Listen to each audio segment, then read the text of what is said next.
Hey guys, how's it going? Welcome to Evening Devotion. Before we start, I'd like to address something real quick because somebody had commented about me raising my volume on my microphone. It's just so everybody understands I don't use a microphone. When I do my long form videos, I have a mic that I use for that. For this, I just use my Bluetooth. So whatever the volume is, that's the best I can do for it. You'll have to turn it up on your end in order to, if you're having a problem hearing it. In the morning, I usually use the earbud. In the evening, I use this Elgin thumper hanging on my collar around my neck. I think it's got a little better sound. Maybe I'll just start using it. I'll check and compare the videos.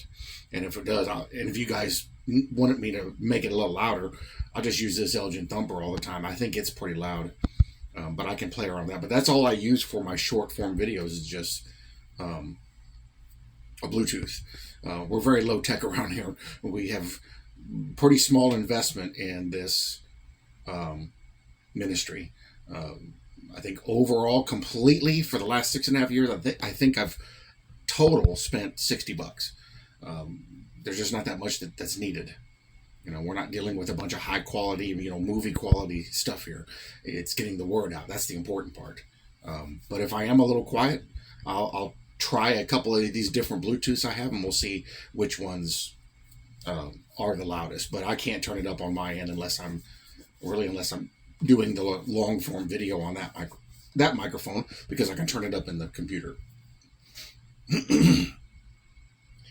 All right, tonight we're going to be reading out of 2 Corinthians 11:22.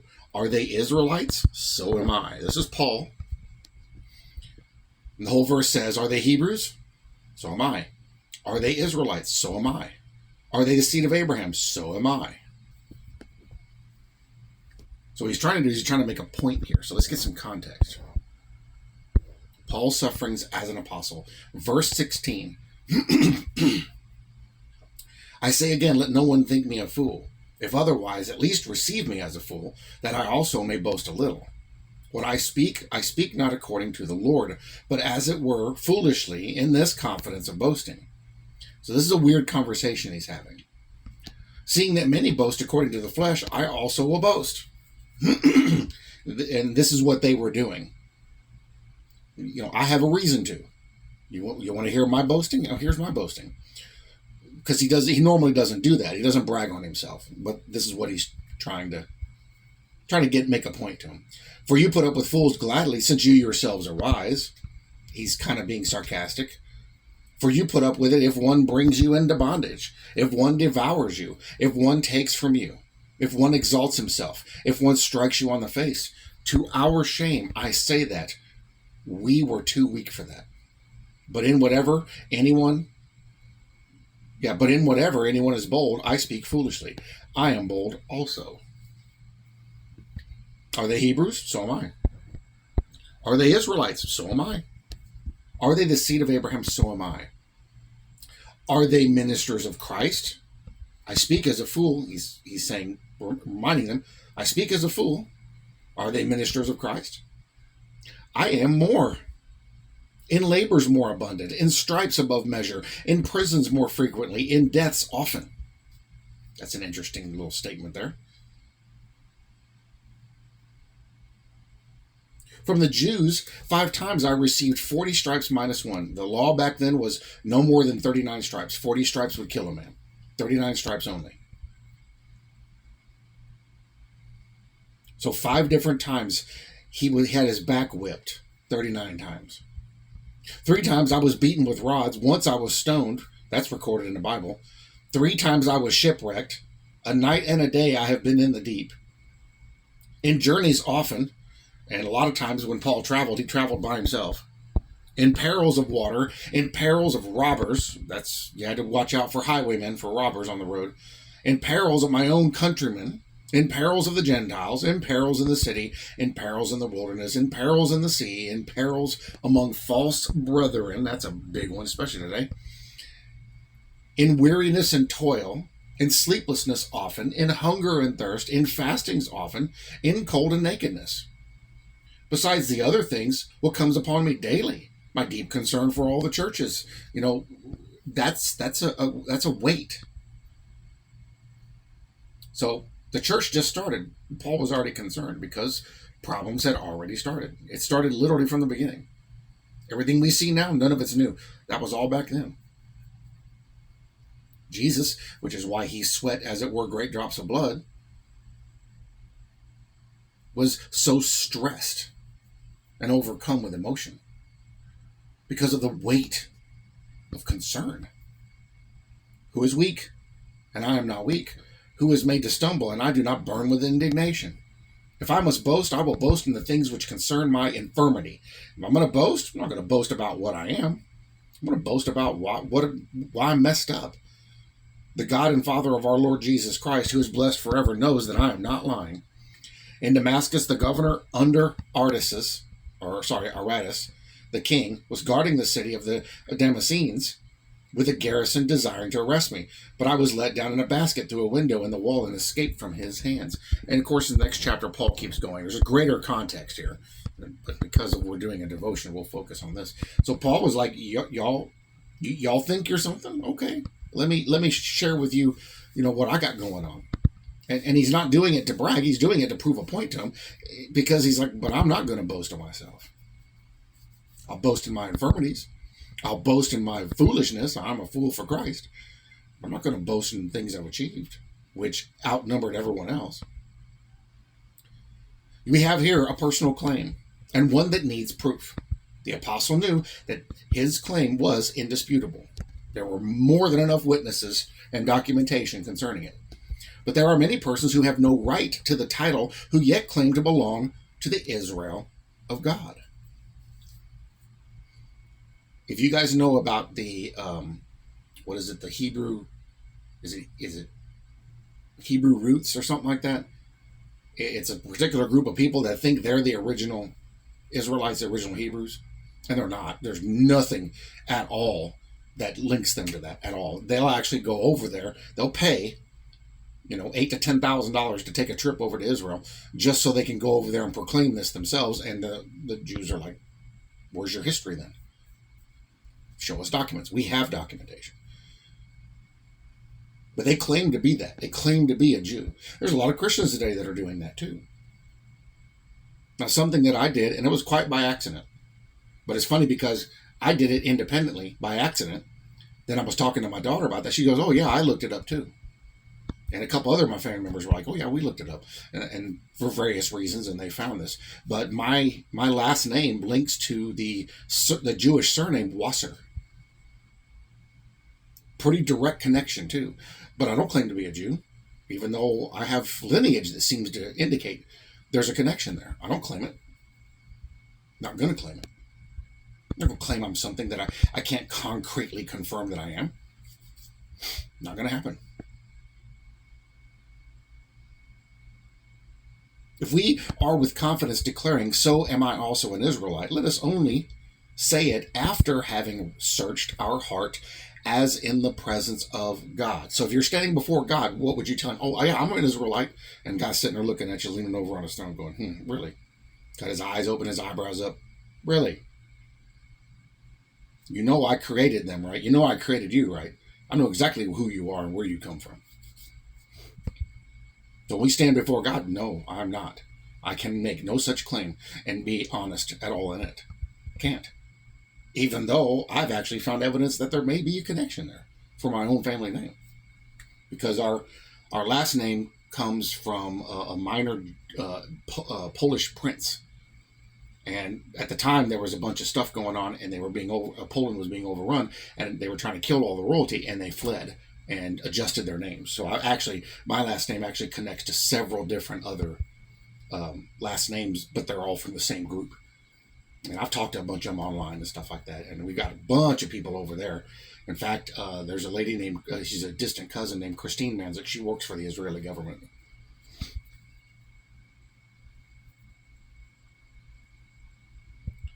But I'm not going to sit here and say that. I'm not going to declare that, brag about that. I have connections to the Jewish heritage.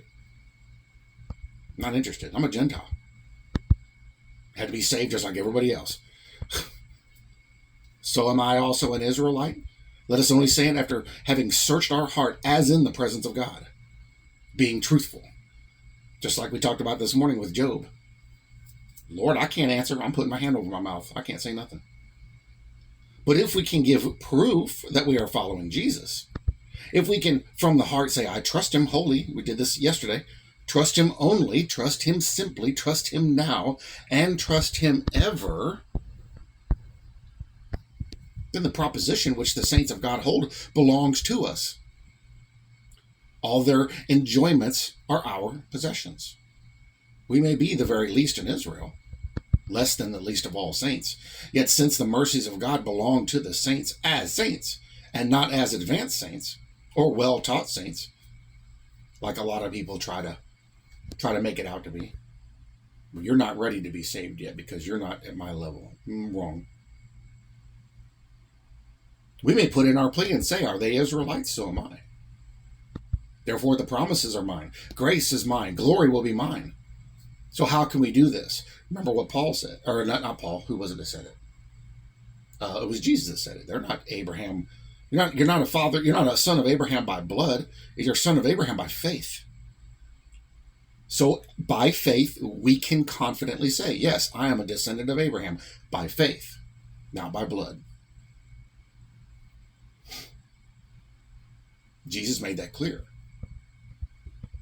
We are all descendants of Abraham by faith. We can claim, yeah, I am one too, by faith. And then we can explain to them the way that happens. The claim, rightfully made, is one which will yield untold comfort. When God's people are rejoicing that they are his, what a happiness if they can say, so am I.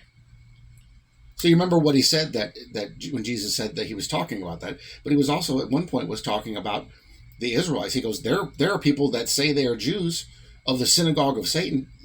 They say they're Jews, but they're not Jews. They're of the synagogue of Satan. Their physical heritage directs back to Jewry and to Israelites and Hebrews. But they're not because of who they are and what they believe in and who they're following after. So he's making it clear that your blood lineage is irrelevant. It's your faith or lack of that decides where your lineage is from. And so all of us who believe by faith are in the lineage of Israel. By faith. When they speak of being pardoned and justified and accepted in the beloved, how joyful to respond. Through the grace of God, so am I.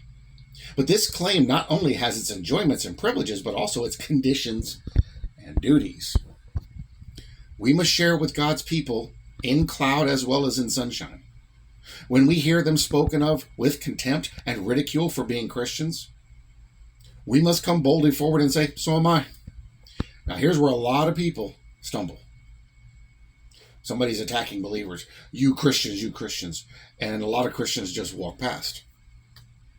One time I saw a guy who was being accosted by an atheist, and the atheist was being very, very belligerent. And he's standing there holding a sign. There was a demonstration thing going on. It wasn't no big deal. Just keep walking if you don't want to talk to him. Well, he decided he wanted to. And he goes, you know what? He goes, I find it interesting that none of your brethren are standing here with you. 30 plus people, I kid you not, just came out of the woodwork and stood up behind him and surrounded the two of them, said, we're his brethren and we're standing with him.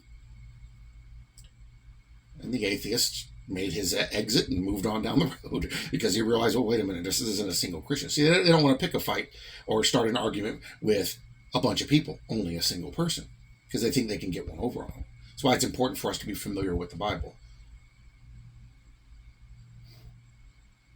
And then when they say, well, look, you're all by yourself. You have no brethren supporting you. Not true. I have plenty of brethren around the world who are enduring with me through the Holy Spirit. But if there are no brethren directly present around me, I am surrounded by angels, and so are you right now at this very moment. You can't see them, but I know they're there. And they're probably not looking too kindly at you because of what you're saying. So we can make this claim. We must boldly come forward and say, so am I. I've done it. I can recall one time in my life where somebody was doing that to another person that was a Christian, and they were struggling because they were new in the faith. And I walked up behind them and I said, I'm a Christian too. You want to say that to me? I've been a Christian longer. I have no problem with it. And I put my hand on the guy's shoulder and don't you go nowhere. You just stand here, stand your ground. I said, I'm a Christian too. You can run your mouth to me all you want. A couple of words were shared, and then they moved on down the road. When we see them working for Christ, giving their time, their talent, their whole heart to Jesus, we must be able to say, so do I. Are we getting into the whole evidence of who we are? Oh, let us prove our gratitude by our devotion and live as those who, having claimed a privilege, are willing to take the responsibility connected with it. Do we support Israel? So let's get into the topics of the day. And let's ask a hard question. Do we support Israel? A lot of people are like, how can you support Israel? Look what they're doing. Because they're God's chosen people. And a lot of Christians there are saying, well, they're not God's chosen people. They're not even saved. But they are. He created them. They didn't exist until he called Abraham out of the Chaldees and branched him off and made a brand new line of people out of them. Man was already on the earth and been on the earth. So yeah, they're God's chosen people. They may not all be saved, and they may not all become saved. I believe it's Ezekiel or Zechariah says only 1/3 of Israel will be saved. Okay, but these are still the people God chose to be named by this name and to exist where they exist. So yes, we support them. We don't support the evil they do. If any of them do it, we support the good that they do. So as a believer, as a Christian, I have to support Israel. Again, I don't support the evil that they do. But then again, what evil are they doing? Because a lot of people have said all these things, not realizing there's a whole other side of the story that paints a very different picture aimed at a completely different set of people who are not officially a people. But yet everybody wants to go out there and chant from the river to the sea. Not realizing that those people weren't even named until the mid-1800s. They never existed as a people. They were just, they're Syrians, they're Libyans, Lebanese, and Iraqis, and a couple others that nobody wanted, and so they chased them all there. Even Serbians don't want them.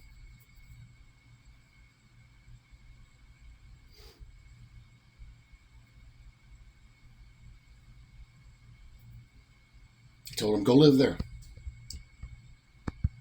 So they're not even, they're officially named a people, but they never have until recent history. But everybody wants to say, oh, we support them. Well, wait a minute. Who crossed whose border and went into whose territory and kidnapped whose people and assaulted and tormented and tortured and killed whose people?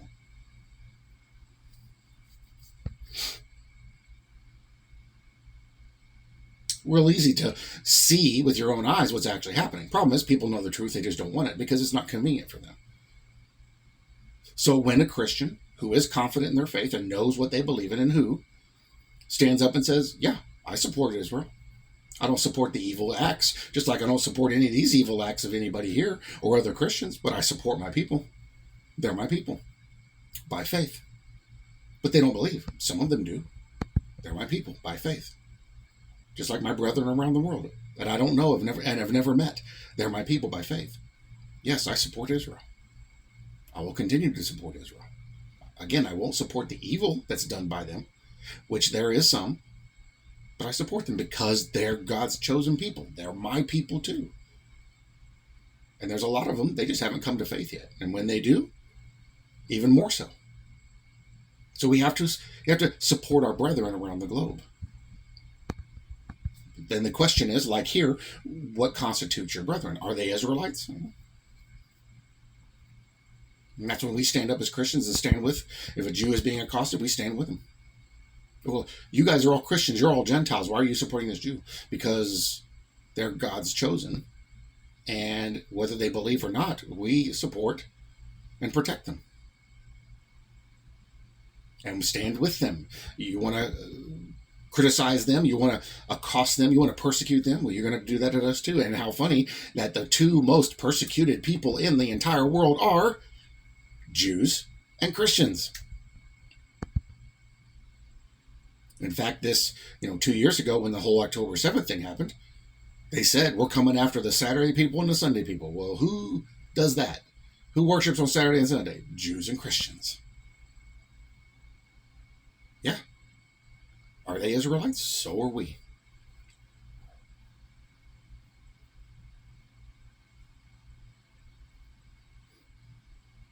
When they say, "Oh, you guys are just Zionists, dirty Zionists." Yes, we are Zionists. How can you say that? How can you call yourself that, knowing the evil that's done by Zionism? Every single group and every single belief system have people that do evil. You can't pick and choose one group and say that whole group is to be thrown away, when only a small portion or percentage of that group is the ones causing the problem.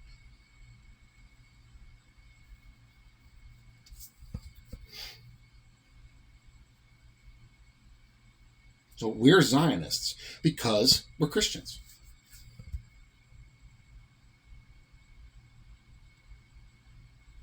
We're nationalists. A lot of people hate that word, because we believe in national sovereignty.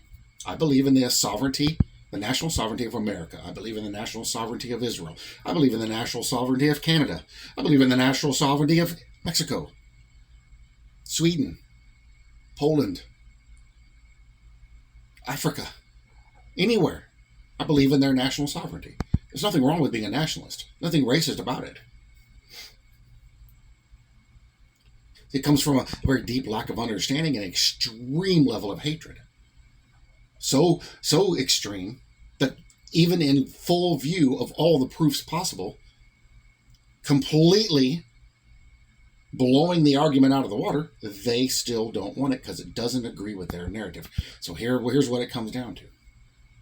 If you don't agree with them, you're the enemy, and that applies to everybody.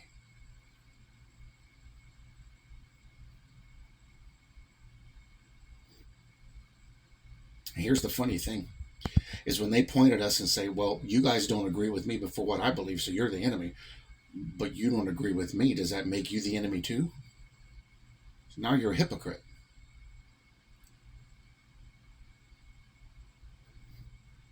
It really gets into the weeds, and it gets in the muddy waters, the kind of conversation like this. This is why it's so important for us as believers to know who we are, know what we are, know who we believe in and what we believe, with no doubts, and stand firm on that. And when they come and they start to accuse, why are you speaking from a lack of understanding? Clearly you've done no research on this. Clearly you've looked at no literature. You've read nothing. You've done no studying in this. As if you did, you would know that those terms are not insults. It's normal stuff. You're American, so you think America should take care of America? You're a nationalist. They love to go and say, well, Palestine's a nation. Palestine deserves to be a nation. That's nationalism. And they're all hypocrites, because they're literally showing themselves for who they are, yet they're complaining because that's who we are. Big surprise for the whole world. We're all the same. Nothing's different between us. But this is the amazing confusion, and you can't reason with them, because you can't reason with unreasonable people. It's impossible. They just won't get it. And that's where you just look at them and go, okay, well, clearly you can't have an adult conversation, and you know no facts concerning this, so we can't have a conversation. You turn around and walk away, and they'll mock you and they'll make fun of you. Turn around, yeah, I'm walking away. Oh, you're afraid. Yes, I am. Because you're going to take everything I say and turn it into a weapon and throw it back at me, thinking it's going to do something, and it does nothing. And you think this means something, and it doesn't. How foolish do you look, doing the same thing over and over again and expecting a different result, and it never comes? There's another name for that, by the way.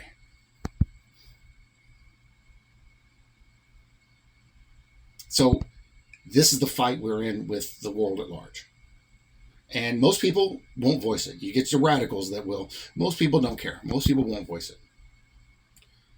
And again, and this is why I say this a lot of times, they know the truth. You can't convince me they don't. They know the truth. That's why they fight against it. Because if you know something and it's not a problem, you know it's the truth, why are you fighting against it? If it has no effect on you, why are you fighting against it?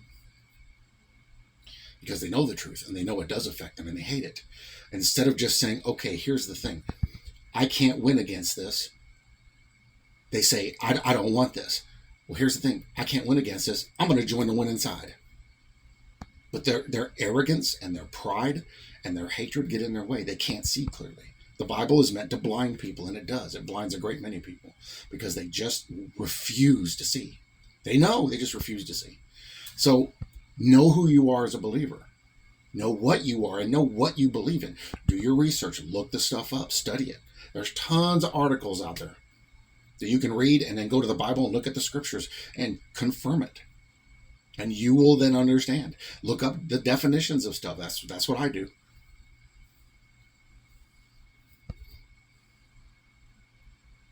It's so easy to be at least a little bit informed.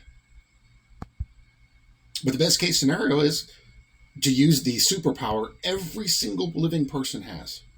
And that's the power to say no. Hey, we're going to debate about this. I want to have a conversation with you about this. No. What do you mean no? We're gonna figure this out. We got to talk about it. No. No, you are going to say no. See, I'm an adult, and I can make my own decisions about what I will and won't do. And I can make my own decisions about my life. I don't need you to tell me that because clearly you can't control yourself. Why would I take advice from you? Clearly you lack basic understanding. Why would I take advice from you? The only person that knows me is me, not you. So no, I will not engage in those things because I can already tell it will be completely fruitless and will bear nothing. So you go run along and tell your friends you won and try to and go out there and tell everybody, make me look bad. I don't care. I'm not here to impress you. I'm watching for something else and someone else. I'm living for him, not you. Your life is irrelevant to mine. Your life has no effect on mine. You go on with your life. I'm going to go on with mine. See ya. And the greatest insult you can do to somebody like that is tell them no and turn around and walk away. Because they don't know what to do. Leave them in their ignorance. They'll figure it out.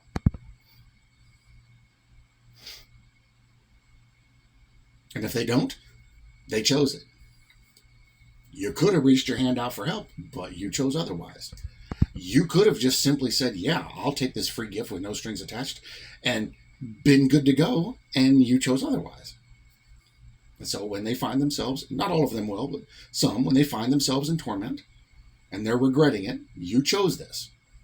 And they will know that. They will be fully aware of that. And they'll have to live with that for eternity in the darkness. Because that's what they decided.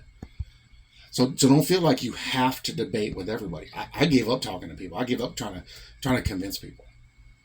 I share truth with them and give them scripture, and I leave it at that. What did the rich man and Lazarus? I'll close with this. What did Abraham say to the rich man? Interesting side note to that. Everybody says, "Oh, that's just a parable. That didn't happen." Well, the fact that he put names in there shows it did happen, because you don't put names on a parable.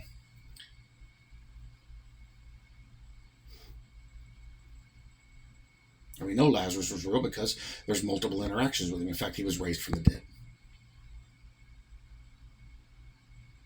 Jesus and him were close friends. So, what did Abraham tell him? They won't believe. Oh yeah, they will. Send somebody back. Even if one comes back from the dead, they won't believe. Let them hear Moses and the prophets. Let them believe them. It doesn't matter what happens. They won't believe. If they're refusing to believe now, they're probably going to continue that. Some may come around, but they're probably going to continue that. And so we exhaust ourselves trying to go out there and shout it on the rooftops, which is what we're supposed to do. But then when we shout it on the rooftops, somebody calls us down and wants to sit here and have a big conversation. Well, what happens? The message stops getting proclaimed.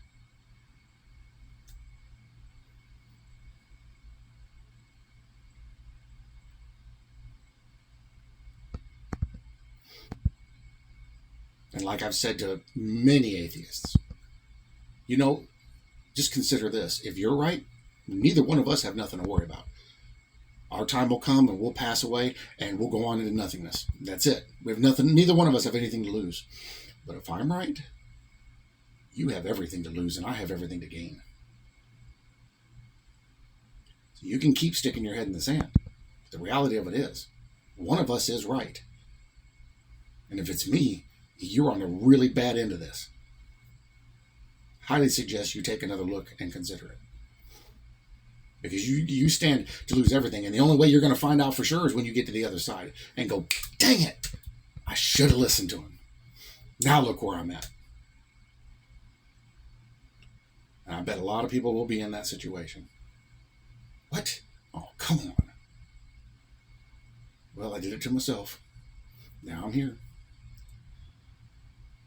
Thank you for joining me for Evening Devotion. Kind of a weird topic, but it's a topic that needs to be discussed. And it's a reality that in this day and age. We love to avoid it, but it's a reality. And we have to address it. I love you all very much. I bless you all in Jesus' name, and I'll see you in the next video.